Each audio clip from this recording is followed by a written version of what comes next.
Estou falando da série Meu Amigo Bussunda, que está no Globoplay, ou na plataforma Globoplay. É o famoso título autoexplicativo, né? É a minissérie de 4 episódios que conta vida, carreira e obra do Bussunda. Para quem... Bom, eu acho que aqui só tem gente mais velha, né? Mas vamos explicar quem é o Bussunda, né?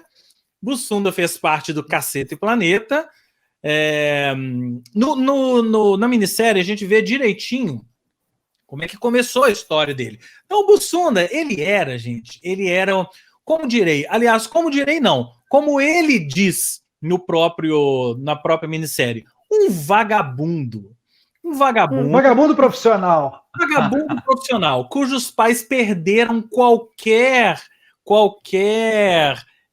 perderam as esperanças, né? Ele vivia na praia o dia inteiro, né?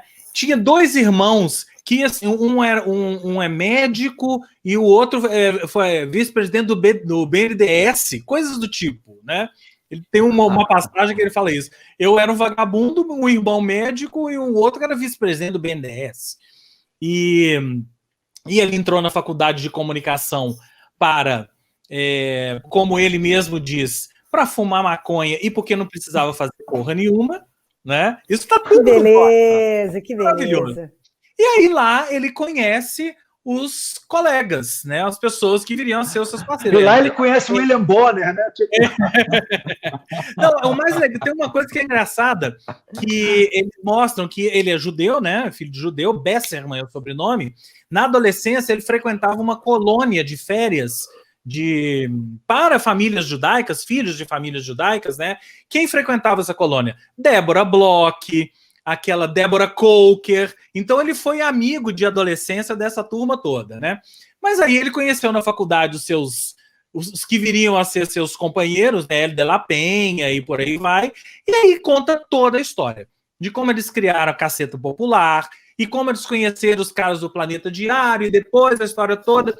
Que tudo começou, eu não sei se vocês se lembram, tudo começou com a música.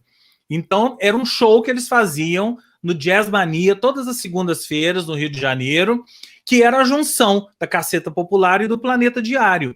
E aí que nasceram aquelas músicas Mãe é Mãe, né? E por aí vai, depois veio o disco, né? Preto com buraco no meio. Daí que eles polêmico desde o título, né? Super polêmico. Na época na época ele já foi. Daí eles foram para a TV Pirata, né? Receberam o convite da Globo. Daí foram depois criar o Cacete Planeta Urgente, que durou o quê? 20 anos, mais ou menos, né? Mais ou menos. Tudo? Foi. Mais ou menos uns 20 anos. Ele é da década de 90, caramba, né? É da década de 90. Foi logo depois da Copa de 94, gente. É porque a gente não se lembra, mas o programa era mensal. Ele era mensal, ele ia ao ar uma vez por mês. Tá. Anos depois, ele passou a ser semanal. E aí mostrando a loucura que era. Então, assim, voltando ao documentário. O documentário tem 4 episódios. Os 3 primeiros episódios é isso. Vida e obra do Bussunda.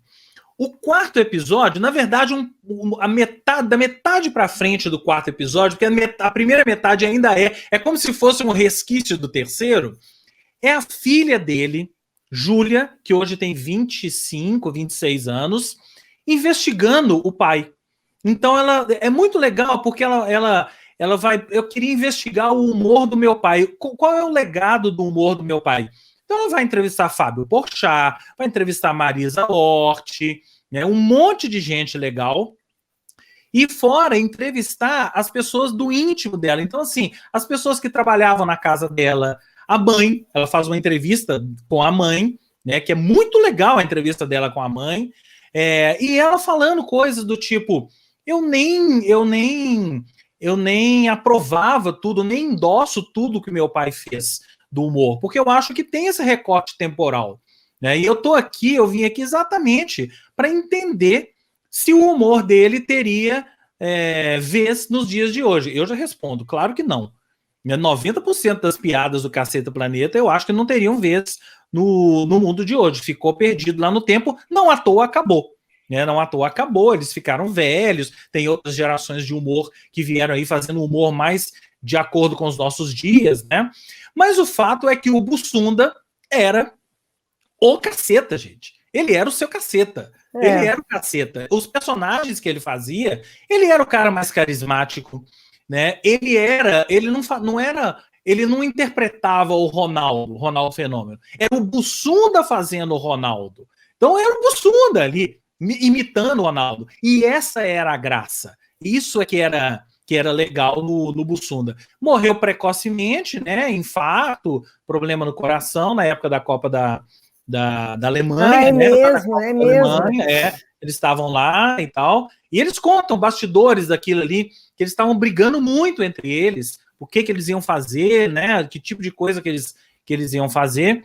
Se eu tenho uma crítica ao documentário, à série, é que ali da virada do segundo para o terceiro episódio, e o terceiro episódio quase inteiro é assim, não é uma série sobre o Bussunda, é uma série sobre o Cacete Planeta.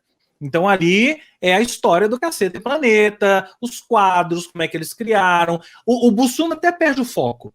E aí eles recuperam o foco lá no final do terceiro episódio, indo para o quarto episódio. Então tem esse porém, mas que não chega a desmerecer a história toda. Eu acho que assim, válido para quem, como todos nós todos nós, eu estou partindo do pressuposto que somos todos mais velhos aqui, né? Vivemos essa era do Cacete Planeta, TV Pirata e por aí vai.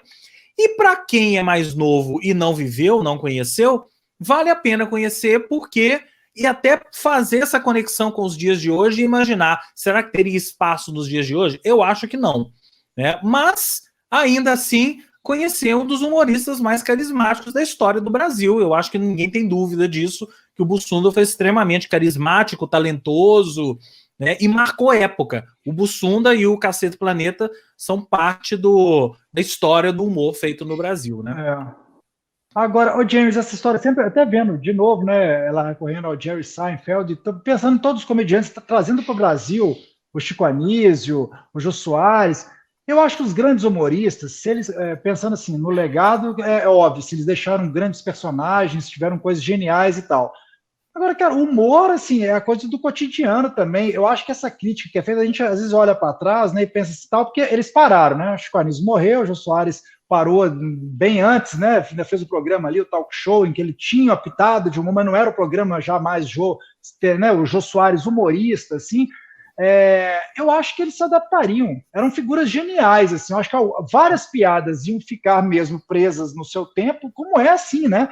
Algumas não. E aí, esse aqui é o recorte que eu acho que é entre o clássico, o que fica, né? Nasce meio clássico, assim, e o que não é, o que era mais temporal mesmo, e aí passa por várias, né? Por essa coisa politicamente correto, machismo, etc., né? O recorte cultural, inclusive, que isso varia também de país para país e coisa e tal. Eu acho que figuras geniais, e eles têm figuras ali, realmente, né? O texto deles era incrível, tanto que eles já escreviam mesmo para TV Pirata e tal.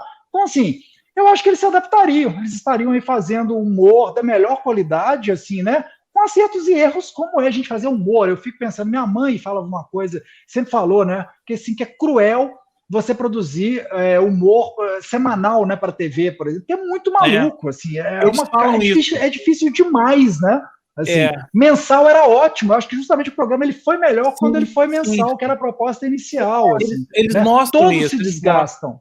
Eles mostram como que era a vida deles, que a partir do momento que eles passaram a fazer programa semanal, a vida deles acabou. A vida deles era quase uma escravidão de redação e gravação dos quadros ali, porque a gente não imagina, mas é uma puta produção você fazer um programa semanal de humor com aquele tanto de quadros que eles faziam.